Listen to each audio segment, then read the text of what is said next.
अरब युद्ध से जुड़ी आज की ये बड़ी खबर है। बाइडेन ने इजरायली पीएम से बात की है। बाइडेन ने नेतन्याहू को सुरक्षा का भरोसा दिया है। अरब में अमेरिकी नौसेना की बहुत बड़ी तैनाती की खबर है। अरब में यूएस ने 12 युद्धपोत तैनात किए हैं। ये अभी की बड़ी जानकारी आ रही है जो सुपर प्राइम टाइम में सबसे पहले हम आप तक पहुंचा रहे हैं। इधर ईरान के सुप्रीम लीडर खामेनेई ने 48 घंटे पहले इजरायल विनाश का अल्टीमेटम दिया था। अब 24 घंटे बाकी हैं। हालात गंभीर होते जा रहे हैं। अरब कभी भी ददक सकता है। इजरायल ने बॉर्डर सील करके डिफेंस सिस्टम तैनात कर दिए हैं। उधर अमेरिका ने भी इजरायल के लिए सुरक्षा चक्र तैयार किया है, जबकि ईरान लगातार कह रहा है कि वो इजरायल से हानिया की मौत का बदला लेकर रहेगा। अगर ईरान ने हमला किया तो नेटो इजरायल की मदद के लिए उतर सकता है और इसका सीधा मतलब है अरब से विनाशक युद्ध की शुरुआत, जिसकी आग में न सिर्फ अरब जल सकता है बल्कि रूस और चीन भी उतरे तो ये सीधे तौर पर विश्व युद्ध का बवंडर ला सकता है।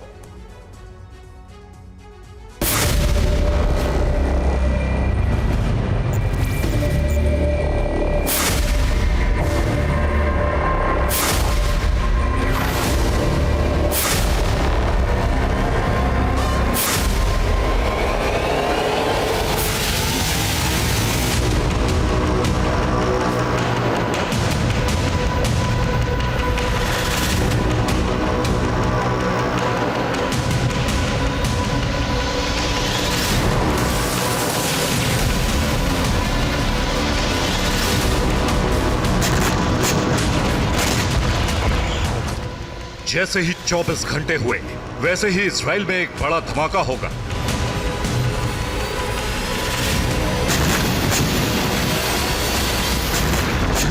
और हानिया की मौत का इंतकाम पूरा हो जाएगा।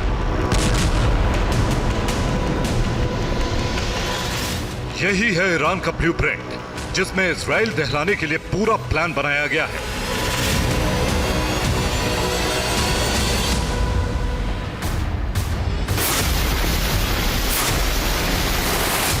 ऐसा ही इनपुट मोसाद ने दिया है कि ईरान कभी भी इजराइल पर एयर स्ट्राइक कर सकता है।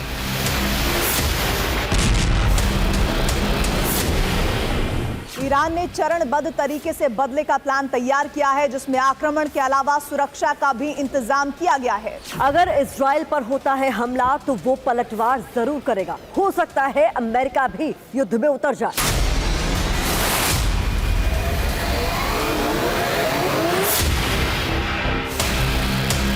पेंटागन ने इमरजेंसी मीटिंग करके इजराइल को सुरक्षा बढ़ाने के लिए कहा है, जिसके बाद इजराइल के विदेश मंत्री योव गैलेंट से भी बात की गई। ये उसी का असर है कि इजराइल ने नॉर्थ बॉर्डर पर डिप्लॉयमेंट बढ़ा दिया है। ये उसी की तस्वीरें हैं जिसमें टैंक और आर्म्ड व्हीकल जाते दिख रहे हैं। इसके अलावा Gaza, West Bank, Lebanon border और गोलान हाइट्स पर 3 लेवल डिफेंस सिस्टम लगा दिए गए हैं, जिससे हर हवाई हमले को नाकाम किया जा सके। इजराइल में लगातार मीटिंग चल रही। नेतन्याहू और आर्मी के शीर्ष कमांडर की आपातकालीन मीटिंग में तय किया गया कि इजराइल में अगले 72 घंटे के लिए हाई अलर्ट जारी कर दिया गया है।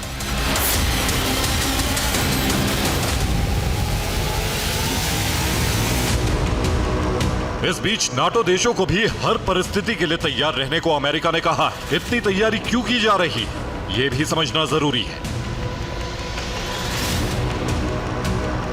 ईरान ने इजराइल पर हमले के लिए IRGC टॉप कमांडर की मीटिंग बुलाई, जिसमें हमले का ब्लूप्रिंट बनाया गया। दूसरे स्टेप में इजराइल पर हमले के लिए लॉन्ग रेंज मिसाइलों की तैनाती की गई। तीसरे स्टेप में तेहरान में एयर डिफेंस सिस्टम लगा दिए गए। चौथे स्टेप में इजरायली डिफेंस सिस्टम को तबाह करने के लिए इराक, सीरिया से भी हमले किए जा सकते हैं, जबकि 5वें स्टेप में हिजबुल्लाह लेबनान से प्रहार करेगा।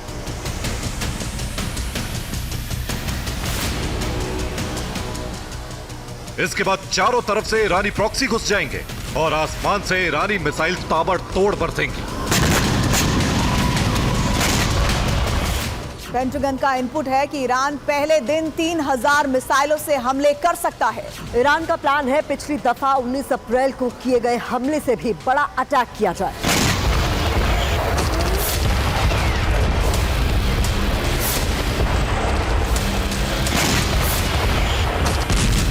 यानी इस बार ईरान इतनी बड़ी तैयारी कर रहा है जिससे हमले कई दिन तक चलते रहे, जिससे इजराइल को पलटवार का मौका भी नहीं मिल पाए।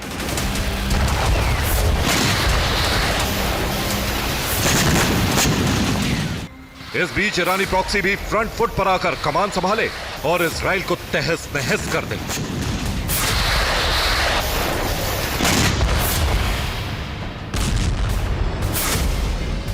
ईरान ने प्लान तो बना लिया, लेकिन अमेरिका के होते हुए ये इतना आसान नहीं है। अगर इजराइल का विनाश करने में ईरान कामयाब हो जाता है तो अरब में अमेरिका का वर्चस्व भी हमेशा के लिए खत्म हो सकता है। इसलिए अमेरिका इजराइल को बचाने के लिए पूरी ताकत लगा सकता है।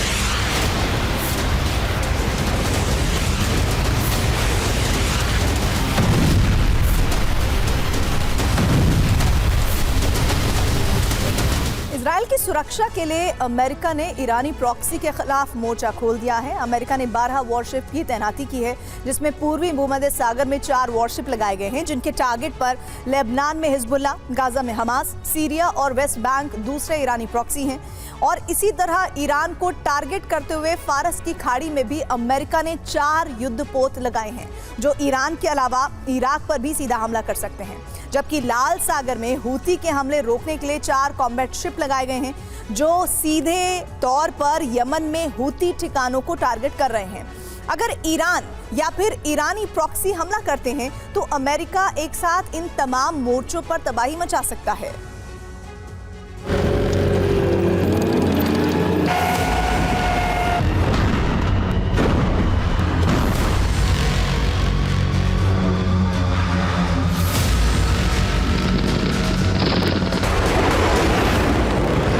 ईरान और उसकी प्रॉक्सी की घेराबंदी करने का मतलब है कि अब अमेरिका को समझ आ चुका है, अगर थोड़ा भी नरम रुख रखा तो ईरान लेबनान इस जंग को धर्म युद्ध में बदल सकते हैं।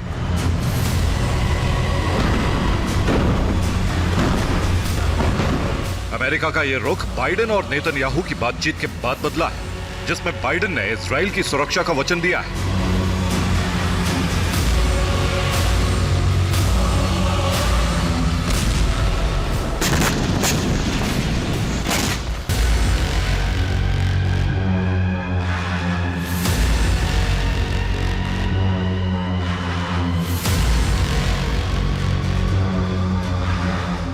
ईरान और इजराइल की तैयारी को देखते हुए समझा जा सकता है कि अरब में हालात लगातार बिगड़ते जा रहे हैं।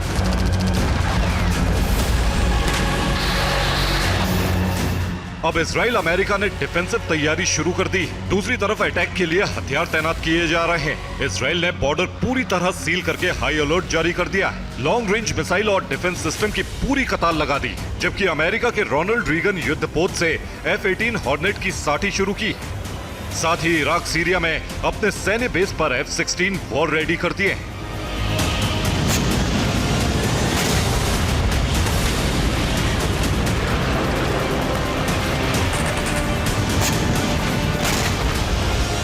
युद्ध की आशंका बढ़ने से लुफ्थांसा सहित 11 एयरलाइंस ने इजराइल की फ्लाइट कैंसिल कर दी। इसके अलावा इजरायलियों ने युद्ध के डर से इजराइल छोड़ना शुरू कर दिया है। ईरान इजराइल को लेकर 2 गुट बनते दिख रहे हैं।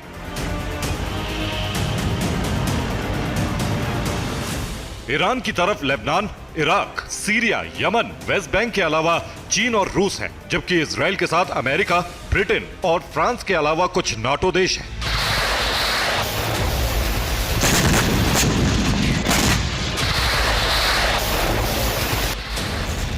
हालांकि नाटो में भी फूट पड़ती दिख रही है, क्योंकि तुर्की ने लेबनान का साथ देने का ऐलान किया है। उधर जॉर्डन भी युद्ध से बचता दिख रहा है। जॉर्डन की तरफ से कहा गया है, हम अपना एयर स्पेस या जमीन इस्तेमाल नहीं होने देंगे। ना ईरान की मिसाइल गुजरेगी और ना ही इजराइल की।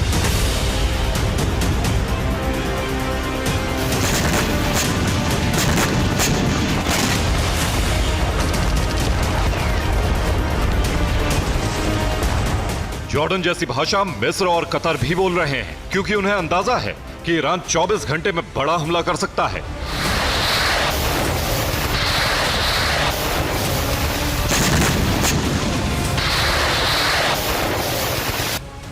अब ईरान के प्रेसिडेंट मसूद पेजेश्कियान ने रूस, बेलारूस और चीन के राजदूतों से बात की है।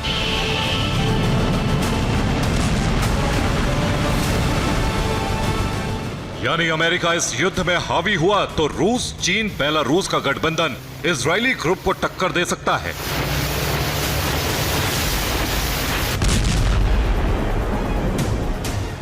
जबकि रूस वैगनर लड़ाके भी मिडिल ईस्ट भेज रहा है। इसका सीधा मतलब है कि दोनों तरफ से तैयारी की जा रही है, जो कभी भी युद्ध के बारूद में बदल सकती है।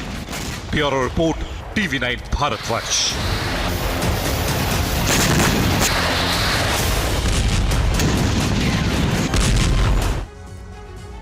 इस वक्त बड़ी खबर आ रही है। आज रात उत्तरी इजराइल पर बहुत भारी पड़ सकती है। इजराइल में हिजबुल्लाह हमला कर सकता है। हिजबुल्लाह के लॉन्च साइट पर हलचलें तेज हैं।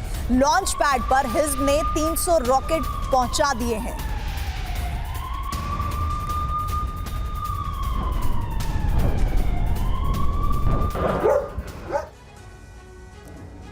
अड़तालीस घंटे बाद इजराइल में वो विनाश शुरू हो गया है जिसकी आशंका थी। हानिया और फवाद शुक्र की मौत के 48 घंटे बाद हिजबुल्लाह ने उत्तरी इजराइल के शहरों को मिसाइलों और रॉकेट से पाटना शुरू कर दिया है।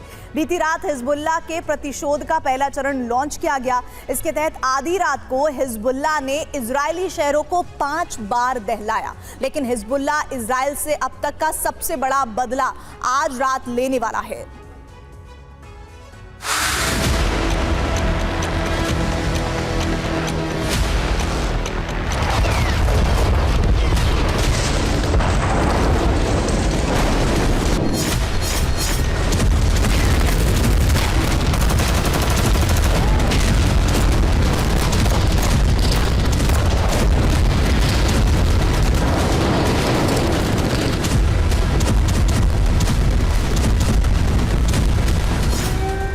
रॉकेट प्रतिशोध का पहला राउंड,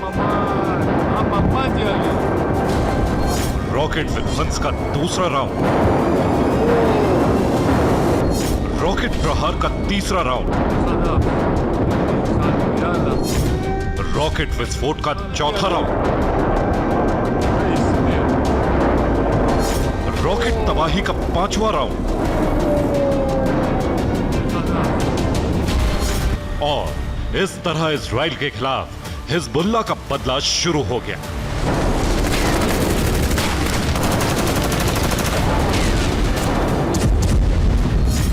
हमास चीफ इस्माइल हानिया और हिजबुल्लाह के मिलिट्री विंग के चीफ फवाद शुक्र की हत्या के बाद हिजबुल्लाह 48 घंटे तक शांत रहा।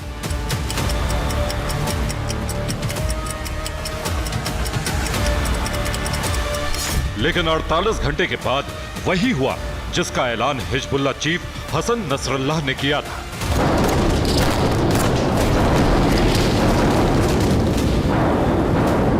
फवाद शुक्र की मौत के बाद ही हिजबुल्लाह ने ऐलान कर दिया था कि बेरूत में इजराइल के हमले का अंजाम, इसका इंतकाम ऐसा होगा जिसे इजराइल की पीढ़ियां याद रखेंगी।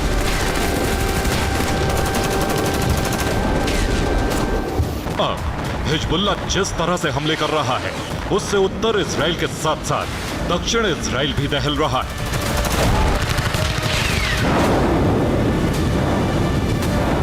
हिजबुल्लाह ने उत्तर और दक्षिणी इजराइल के 8 शहरों पर जबरदस्त हमले किए। हिजबुल्लाह ने आईडीएफ के बेस के साथ साथ आयरन डोम को भी तहस नहस कर दिया। गैलीली में हिजबुल्लाह के लड़ाकों ने 22 रॉकेट दागे। हमले में इजरायली बेस को बड़ा नुकसान पहुंचा है। नहारिया में हिजबुल्लाह ने 25 से ज्यादा फलक 1 रॉकेट फायर किए। नहारिया में इजराइल का आयरन डोम डिफेंस सिस्टम तबाह हो गया। किरियात शिमोना में 18 रॉकेट से प्रहार किया गया। हमले के बाद शहर की 2 इमारतों में आग लग गई। इजराइल का सफेद इलाका भी बुरी तरह से दहल गया। यहां हिजबुल्लाह ने करीब 20 रॉकेट फायर किए। हिजबुल्लाह के हमले के बाद हाइफा में इमरजेंसी लग गई। जान बचाने के लिए लोगों को बंकर में छिपना पड़ा।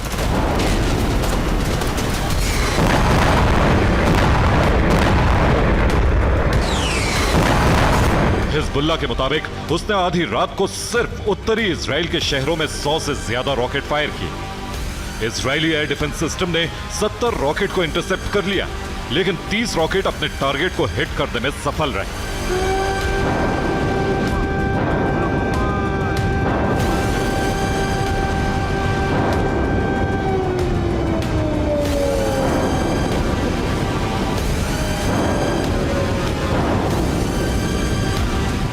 हिजबुल्लाह का यह रॉकेट प्रतिकार हसन नसरल्लाह के आदेश के बाद शुरू हुआ। फवाद शुक्र की हत्या के बाद हसन नसरल्लाह ने कैमरे के सामने आकर ऐलान किया कि इजराइल ने रेड लाइन क्रॉस कर दी है। अब ऐसा युद्ध शुरू हो चुका है जिसकी कल्पना किसी ने नहीं की थी।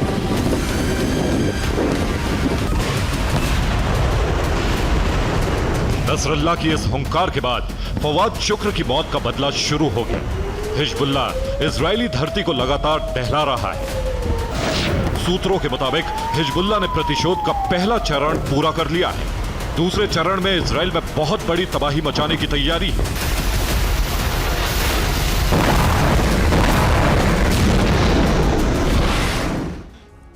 दरअसल दक्षिणी लेबनान में हिजबुल्लाह की मिसाइल और रॉकेट लॉन्च साइट पर इस वक्त हलचल तेज है।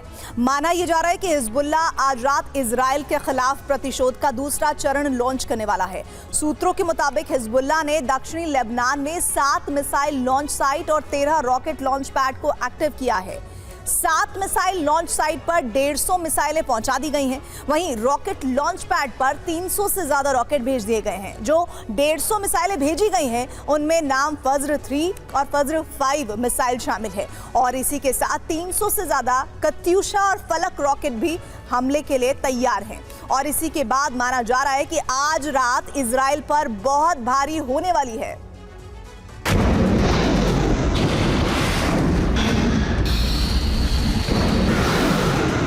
उत्तरी इजराइल से सटे दक्षिण लेबनान में इस वक्त हिजबुल्लाह की गतिविधियां तेज हैं।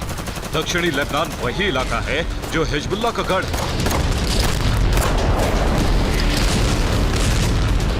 यहीं पर हिजबुल्लाह के हेडक्वार्टर, मिसाइल और रॉकेट लॉन्च साइट्स हैं। हिजबुल्लाह दक्षिणी लेबनान से ही इजराइल पर हमले करता है। माना जा रहा है कि आधी रात को हिजबुल्लाह अपने बदले का दूसरा चरण लॉन्च करने वाला है।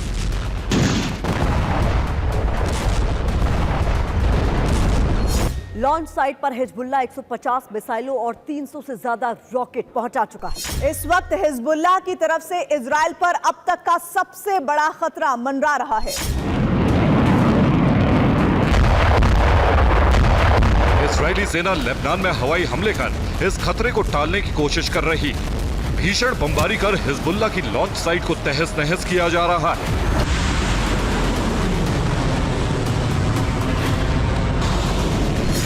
लेबनान में आईडीएफ को एक और बड़ी कामयाबी मिल गई। आईडीएफ ने दक्षिण लेबनान में एयर स्ट्राइक कर हिजबुल्लाह के अजीज यूनिट के कमांडर अबू अली नसीर का खात्मा कर दिया है। इजरायली सेना ने हिजबुल्लाह के हेडक्वार्टर पर भी बमबारी की। हमले में न सिर्फ हेडक्वार्टर को नुकसान पहुंचा जबकि हिजबुल्लाह के 5 लड़ाके मारे गए। दक्षिणी लेबनान में इजरायली सेना ने हिजबुल्लाह की मिसाइल और रॉकेट लॉन्च साइट को तबाह कर दिया। लेबनान के शेमा गांव में इजराइल ने एक के बाद एक कई धमाके किए। हमले में 5 नागरिक मारे गए। आपको जानकारी पहुंचा दे, अरब युद्ध को लेकर अमेरिका का बड़ा फैसला। अरब में सेना की तैनाती बढ़ाएगा सुपर पावर। इजराइल की सुरक्षा में सेना की डिप्लॉयमेंट की खबर आ रही है। ये बड़ी जानकारी मिल रही है। अमेरिकी राष्ट्रपति बाइडेन ने इसका ऐलान किया है।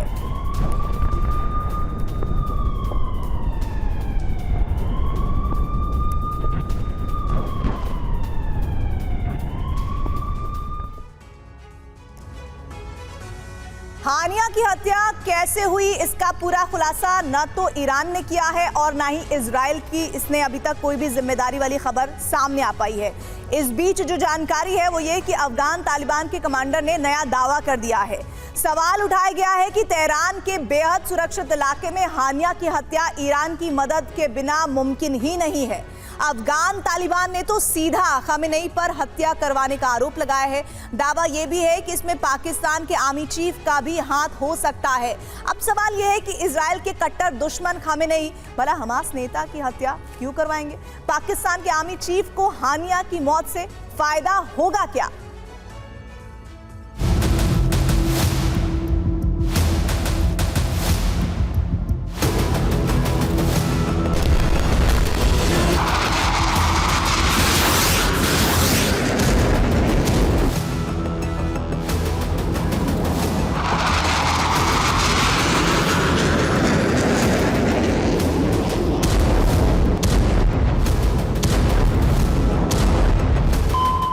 ईरान की जमीन, ईरान की सेना की सुरक्षा, ईरान के सरकार की तरफ से चुनी गई इमारत।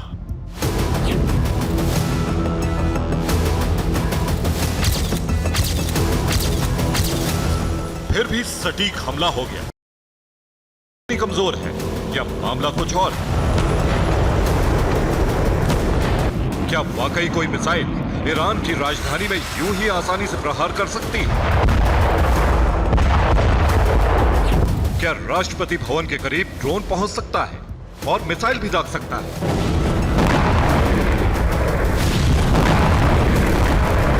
क्या वाकई ईरान की सेना इतनी बेबस है? ये इमारत, इस इमारत की लोकेशन और इसमें ठहरने वाला मेहमान, ये तीनों आम नहीं थे। हानिया जिस बिल्डिंग में ठहरा उसे IRGC यानी सेना कंट्रोल करती है। इमारत सैन्य परिसर में है और राष्ट्रपति भवन के बेहद करीब है। इस्माइल हानिया VVIP मेहमान था और उसकी सुरक्षा बेहद सख्त थी। हानिया की हत्या के मामले में सब कुछ चौंकाने वाला है और सबसे ज्यादा चौंकाती है ये इमारत। इस पर्दे को देखकर अंदाजा होता है कि धमाके के बाद कितना छोटा सा हिस्सा प्रभावित हुआ। चौंकाने वाली पहली खबर कि धमाका सिर्फ एक कमरे में हुआ। चौंकाने वाली दूसरी खबर यह है कि हानिया और सिर्फ बॉडीगार्ड की मौत हुई। चौंकाने वाला सवाल है कि आखिर वो कौन सी मिसाइल है जो इतना कंट्रोल्ड धमाका करती है। अफगान तालिबान ईरान के तमाम दावों को खारिज कर रहा है। तालिबान अफगान का दावा है कि हानिया की हत्या ईरान के सर्वोच्च नेता खामेनेई ने करवाई है। अफगान तालिबान के मुताबिक पाकिस्तान के आर्मी चीफ असीम मुनीर भी इस हत्या के पीछे हो सकते हैं। अफगान तालिबान ने दोनों पर आरोपों की वजह का भी खुलासा किया है। तालिबान के दावे में दम इसलिए है क्योंकि इस्माइल हानिया ईरान का सरकारी मेहमान था। इस्माइल हानिया की सुरक्षा से लेकर उसके ठहरने तक का इंतजाम सरकार को करना था। हानिया को बेहद सख्त सुरक्षा में किसी बड़े सरकारी गेस्ट हाउस में ठहराया जा सकता था, लेकिन ईरान की सरकार ने हानिया को उस इलाके में भेजा जहां की पूरी व्यवस्था सेना के हाथों में है। हानिया जिस गेस्ट हाउस में ठहरे वो ईरान की सेना का है। सेना के इलाके में दूसरे सैन्य अफसरों का भी निवास है। सेना के इलाके में हमला करना बेहद मुश्किल होता है।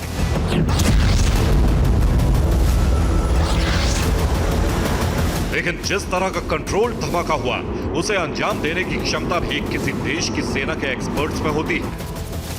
यही वजह है कि अफगान तालिबान के दावे में दम नजर आ रहा है। लेकिन सवाल है कि हानिया की मौत के बाद इजराइल को सबक सिखाने और हमले की बात कर रहे खामेनेई को हानिया की मौत से क्या फायदा है? पाकिस्तान के आर्मी चीफ हो या फिर खामेनेई, ये दोनों ऐसा काम क्यों करेंगे जिसमें इजराइल का फायदा हो? दावा है कि इसके पीछे दोनों नेताओं की इजराइल से बहुत बड़ी डील है।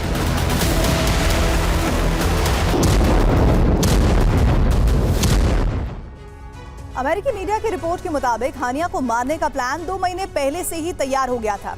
अब तालिबान कमांडर का दावा है कि यह सब ईरान के सुप्रीम लीडर खामेनेई के इशारे पर हुआ है। मीडिया रिपोर्ट्स के मुताबिक कमरे में बम छिपाया गया था और बाद में रिमोट से बम में धमाका कराया गया। दावा किया जा रहा है कि हानिया को लेकर खामेनेई इजराइल में डील हुई थी और खामेनेई को लग रहा था कि रईसी के बाद अब उनकी हत्या कर दी जाएगी और इसीलिए मोसाद के टारगेट से हटने और जिंदगी को बख्शने के लिए ये डील पैक की गई थी। दावा यह भी था कि इजराइल के इशारे पर ईरान ने हानिया की हत्या करवाई है और इसमें ईरान की सेना IRGC की मदद भी ली गई है। एक दावा यह भी है कि पाकिस्तान की आर्मी और इजराइल में डील हुई। पाक फौज ने इजराइल को हानिया की पूरी जानकारी दी। मोसाद को ISI से मदद मिली और इजराइल ने पाकिस्तान को इसके बदले डॉलर में फंड दिया।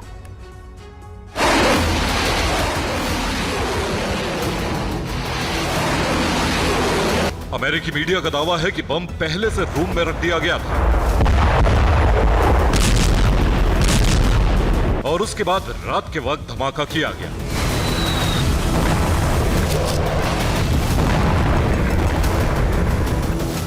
तस्वीरों और दावों से इतना तो साफ है कि हमला भले ही बम, ड्रोन या मिसाइल से हुआ, हमला किसी ने भी किया, लेकिन यह जरूर साफ है कि हमला करने वाले को हानिया के कमरे की सटीक जानकारी थी। जनरल मुनीर 17 जुलाई 2024 को ईरान गए थे और अली बाघेरी से मिलने के बाद अली खामेनेई से भी मुलाकात की थी। माना जा रहा है कि इसी दौरान राष्ट्रपति की शपथ में आने वाले मेहमानों का ब्यौरा लिया गया। अंदेशा यह भी है कि पाकिस्तान ने इजराइल से बड़ी रकम लेकर हानिया की जानकारी देने का सौदा किया होगा। पाकिस्तान की खुफिया एजेंसी ISI के लिए फिलिस्तीनी नेताओं की जानकारी जुटाना ज्यादा मुश्किल नहीं, लेकिन अफगान तालिबान के दावों के उलट खामेनेई के सुर अलग है। हमास चीफ की मौत के लिए ईरान सीधे तौर पर इजराइल को जिम्मेदार मान रहा है। खामेनेई ने उसकी मौत का बदला लेने के लिए सीधे हमला करने की कसम खाई।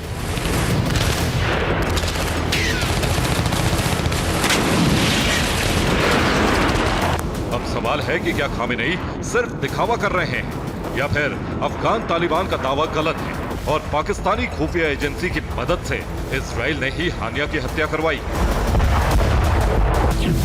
लेकिन इतना तो तय है, हानिया की हत्या अंदरूनी सहायता के बिना नहीं हो सकती। ईरान की तरफ से किसी ने हमलावरों की मदद जरूर की या फिर हानिया के किसी बॉडीगार्ड ने जानकारी लीक की।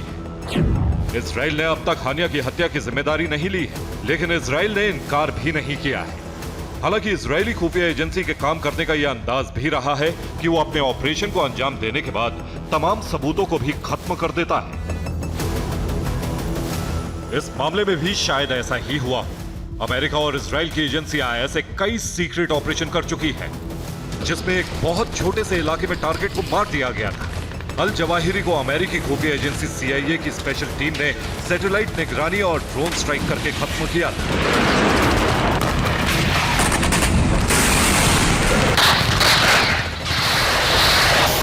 दावा किया जा रहा है कि बिल्कुल इसी तरह इजराइल की खुफिया एजेंसी मोसाद ने सैटेलाइट और AI की मदद से इस्माइल हानिया का पता लगाया और ड्रोन स्ट्राइक से हानिया को उसी के ठिकाने पर खत्म कर दिया।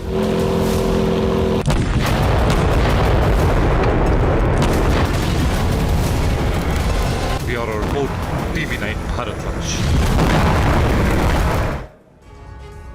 खार्किव में रूसी सेना का बड़ा हमला होने की खबर आ रही है। रूसी सेना के MLS टुकड़ी का ये एक्शन हुआ है। रूस के हमले में यूक्रेन के 3 ठिकाने ध्वस्त कर दिए गए।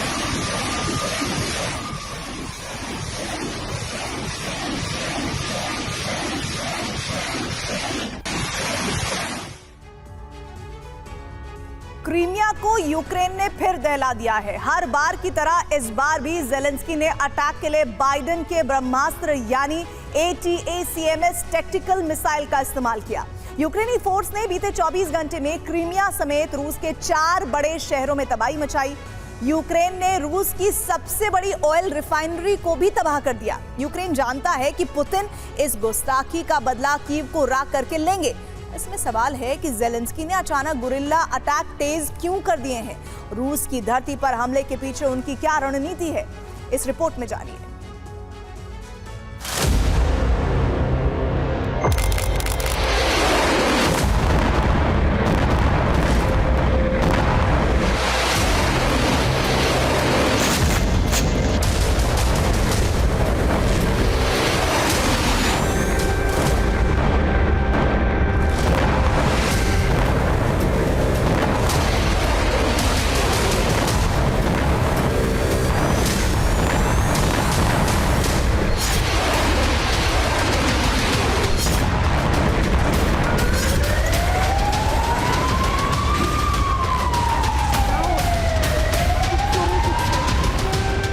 शहर में धमाके हो रहे हैं, सायरन की आवाजें आ रही हैं। कहीं ऑयल डिपो धू-धू कर जल रहा है तो कहीं अपार्टमेंट मिट्टी में मिल चुका है। रूसी राष्ट्रपति व्लादिमीर पुतिन का गर्व, उनकी शान क्रीमिया सुलग रहा है। यूक्रेनी बारूद की गंध क्रीमिया के हवाओं में घुल गई।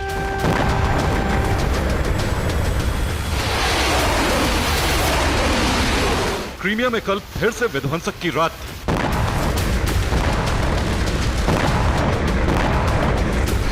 प्रचंड तबाही की रात।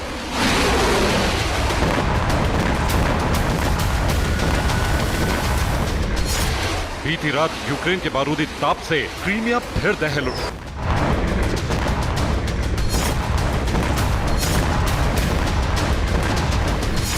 ब्लैक सी से सटा क्रीमिया का इलाका घातक मिसाइलों के प्रहार से धधक उठा।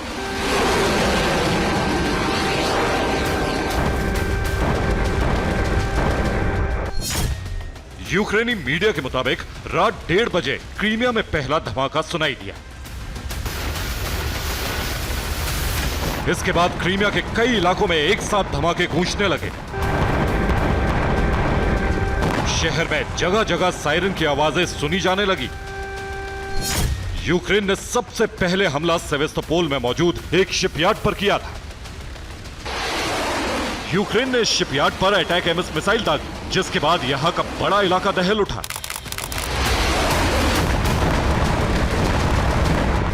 इस शिपयार्ड में ब्लैक सी में मौजूद वॉरशिप्स और जहाजों को मरम्मत के लिए लाया जाता था। हमले में शिपयार्ड का एक बड़ा हिस्सा तबाह होने का दावा किया जा रहा है। सेवेस्तोपोल का यह इलाका महज एक शुरुआत थी।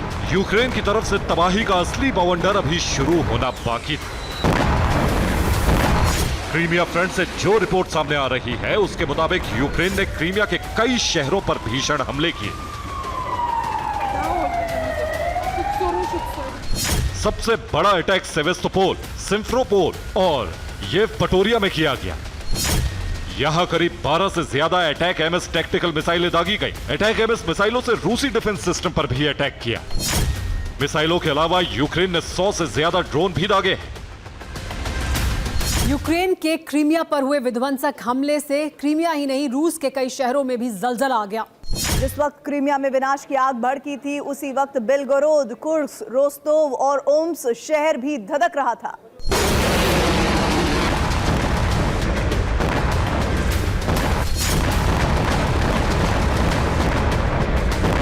ये तस्वीरें रूस के ओम्स्क शहर की हैं, जहां यूक्रेन ने ड्रोन अटैक किया, जिसके बाद ऑयल रिफाइनरी धू-धू कर जलने लगी। ये रूस की सबसे बड़ी ऑयल रिफाइनरी थी। 300 स्क्वायर मीटर में फैली इस रिफाइनरी में 22 मिलियन टन तेल सालाना रिफाइन होता था। यहां से रूसी सेना को भी बड़े पैमाने पर ऑयल सप्लाई होता था। यूक्रेन के हमले में रिफाइनरी का बड़ा हिस्सा क्षतिग्रस्त हो गया है।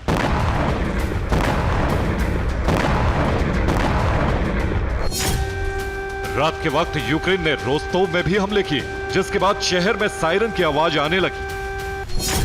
यूक्रेन ने कुर्स्क में ड्रोन की बरसात की। हमले में कई इमारतें मलबा बन गई। यहां 1 घंटे से कम वक्त में 9 ड्रोन दागे।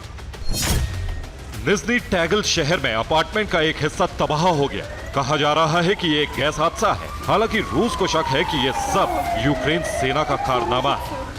हाल ही में आई रिपोर्ट में चौंकाने वाला दावा किया गया है। इस रिपोर्ट के मुताबिक जुलाई में यूक्रेन ने ड्रोन हमले के सारे रिकॉर्ड तोड़ दिए हैं। दरअसल यूक्रेन ने हमले के लिए रूस से ज्यादा ड्रोन अटैक किए, वो भी रूस की सरजमीन पर। जुलाई में रूस ने यूक्रेन पर 426 शाहिद ड्रोन दागे हैं, जबकि यूक्रेन ने 520 ड्रोन से रूस की जमीन पर हमला किया है।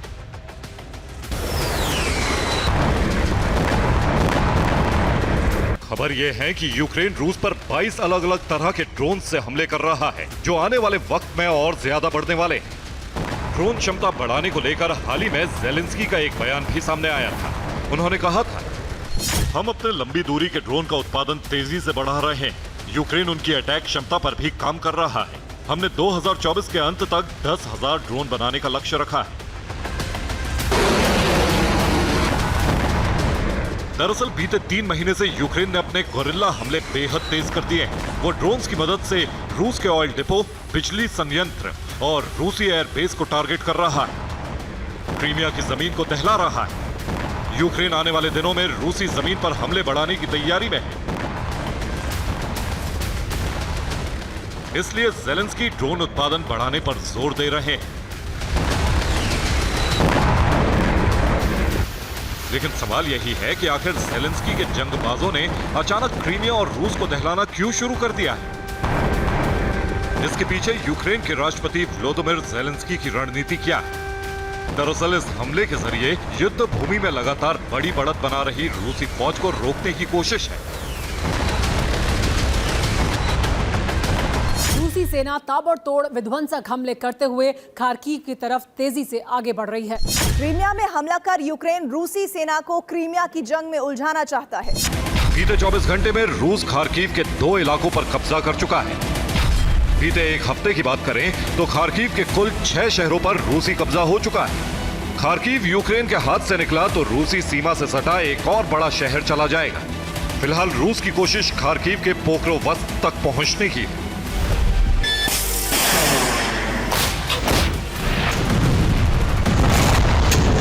पोक्रोवस्क में रूस यूक्रेन के बीच भीषण जंग चल रही है।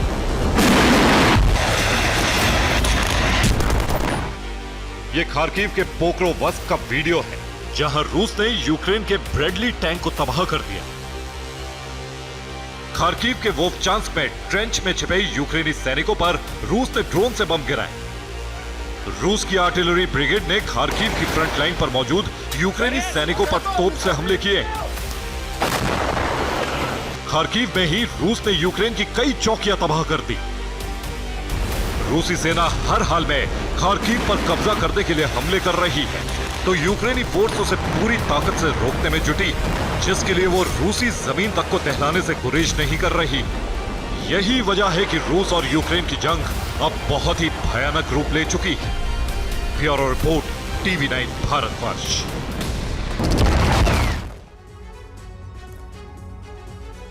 यूक्रेन को F-16 मिलने के बाद से रूस अमेरिका पर भड़का हुआ है। नीदरलैंड्स भले ही ये कहे कि यूक्रेन को वो जेट दिए गए हैं जो रिटायर होने की कगार पर थे, लेकिन बड़ी खबर ये है कि यूक्रेन को दिए गए फाइटर जेट अपग्रेडेड हैं। इन जेट्स के साथ अमेरिका की लॉन्ग रेंज और घातक मिसाइलें भी युद्ध भूमि में पहुंच चुकी हैं। इन मिसाइलों के लिए यूक्रेन लंबे समय से अपील कर रहा था। इन मिसाइलों के रणभूमि में पहुंचते ही रूस ने काउंटर अटैक की रणनीति तैयार कर ली है। अमेरिका ने बढ़ते हुए खतरे को देखते हुए परमाणु नीति में परिवर्तन का ऐलान कर दिया है।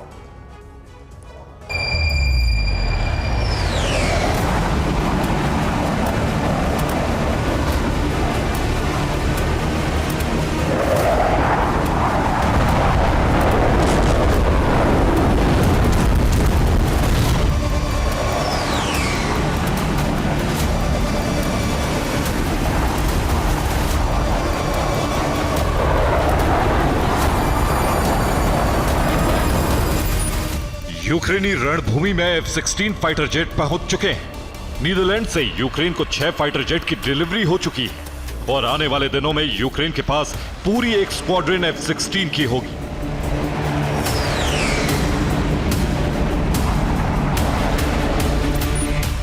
यूक्रेन लंबे समय से इन फाइटर जेट्स की मांग कर रहा था।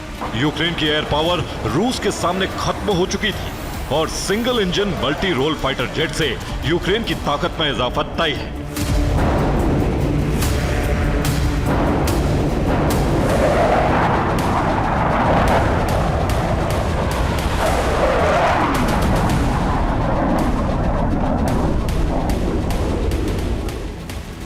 लेकिन रूस के लिए अमेरिकी फाइटर जेट ही मुसीबत साबित नहीं होने वाले हैं, बल्कि इन फाइटर जेट्स के साथ आए हथियार भी रूस के लिए विनाशक साबित होने वाले हैं।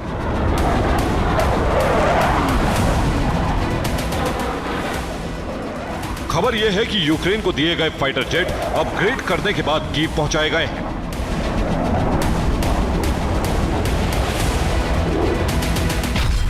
ओपन सोर्स इंटेलिजेंस के मुताबिक नीदरलैंड्स के वोल्केल एयरबेस पर F-16 तैनात थे।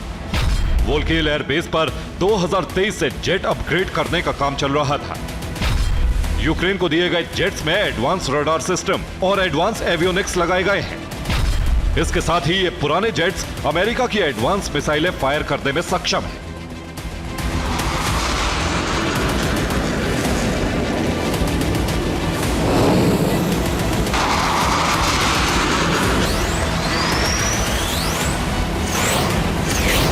यानी यूक्रेन की सेना अब अमेरिका की लॉन्ग रेंज और एडवांस मिसाइलों से रूस पर हमले कर सकेगी।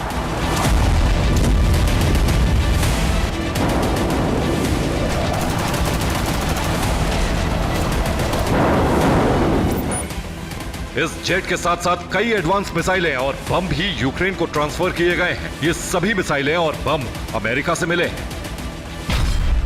इनमें पहली मिसाइल है AIM-9X साइडवाइंडर। यह अमेरिका की short range air to air और एयर टू सरफेस मिसाइल है।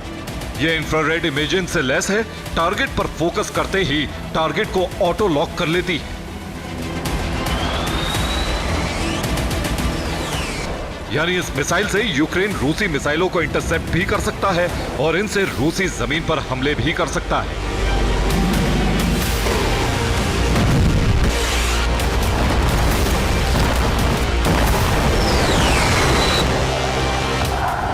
यूक्रेन को F-16 के साथ मिली दूसरी मिसाइलों, बम और उनकी खूबियां जानी। दूसरी मिसाइल है AGM-88 HARM। यह anti radar air to ground missile है। इसकी रेंज 136 किलोमीटर तक है। तीसरा हथियार है इंप्रूव JDAM बम। ये 2000 किलो के ग्लाइडिंग बम है और इनसे 72 किलोमीटर दूर तक हमले किए जा सकते हैं। चौथा हथियार है AMRAAM AIM-120। ये एयर टू एयर मिसाइल है और 180 किलोमीटर दूर तक हमला कर सकती है।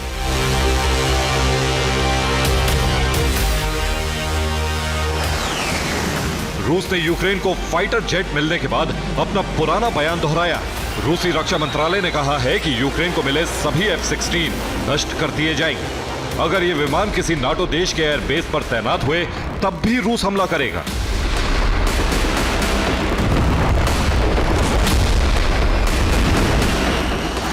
रूस के इस ऐलान के बाद अमेरिका अलर्ट हो गया है, क्योंकि रूस इसी बहाने से यूरोप में अमेरिका या किसी नाटो बेस पर हमला कर सकता है।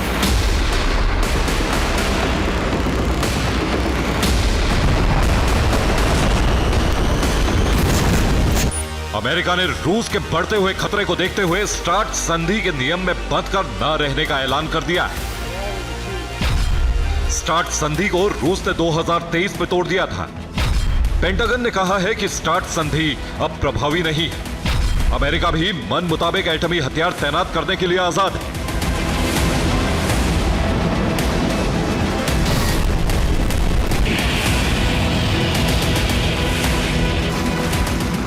F-16 वॉर जोन का सबसे बड़ा खतरा तो है ही, इसके साथ ही ये एटमी खतरे का संकेत भी बन गया है। अगर रूस ने पलटवार में किसी नाटो बेस पर हमले किए तो रूस अमेरिका के बीच एटमी युद्ध शुरू हो सकता है। Bureau report TV9 Bharatvarsh.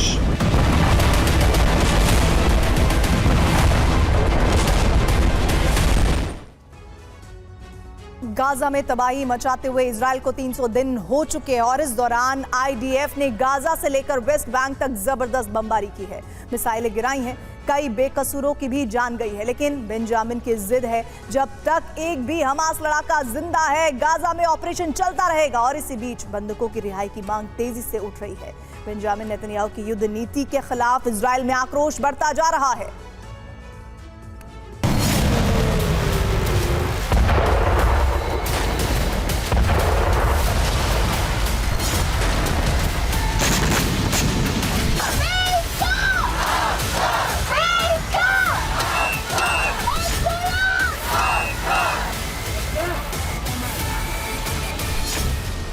Gaza युद्ध के 300 दिन पूरे हो चुके हैं।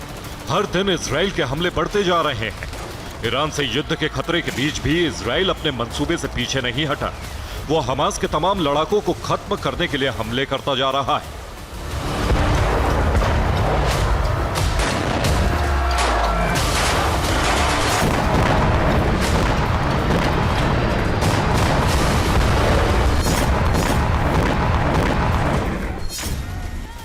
गाजा के शेजाया में IDF ने एयर स्ट्राइक की, जिसमें 6 लोगों की मौत हो गई। इजराइल ने दावा किया है कि उसमें इस्लामिक जिहाद का कमांडर मोहम्मद अल जाबरी भी मारा गया। जाबरी इस्लामिक जिहाद की वेपन यूनिट का चीफ था। इसके अलावा इजराइल ने शरणार्थी कैंपों में मदद लेकर जा रहे ट्रकों को भी उड़ा दिया। ये उसी का वीडियो है। इस तरह के हमले कई जगह किए जा रहे हैं, जिससे हमास लड़ाके सरेंडर पर मजबूर हो जाए।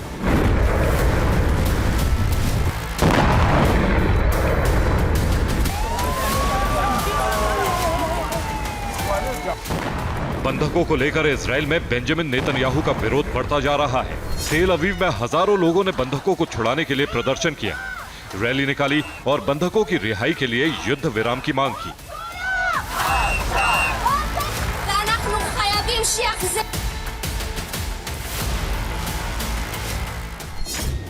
दरअसल बंधकों के परिजनों को उम्मीद है कि हानिया की मौत के बाद कोई रास्ता जरूर निकलेगा, क्योंकि हमास की पॉलिटिकल विंग का चीफ इस्माइल हानिया बंधकों की रिहाई के लिए तैयार नहीं था, जबकि गाजा में मौजूद हमास की ग्राउंड टीम बंधकों की रिहाई करके सीज फायर से टाइम गेन लेना चाहती है। ऐसे में हमास को दोबारा अपनी ताकत बढ़ाने का वक्त मिल जाएगा।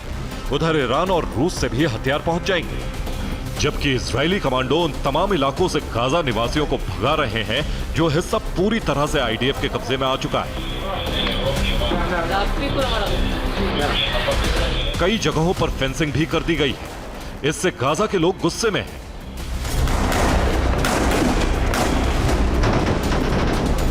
दूसरी तरफ ईरानी प्रॉक्सी भी इजराइल पर हमले कर रहे हैं, जो हानिया की मौत के बाद बढ़ गए हैं।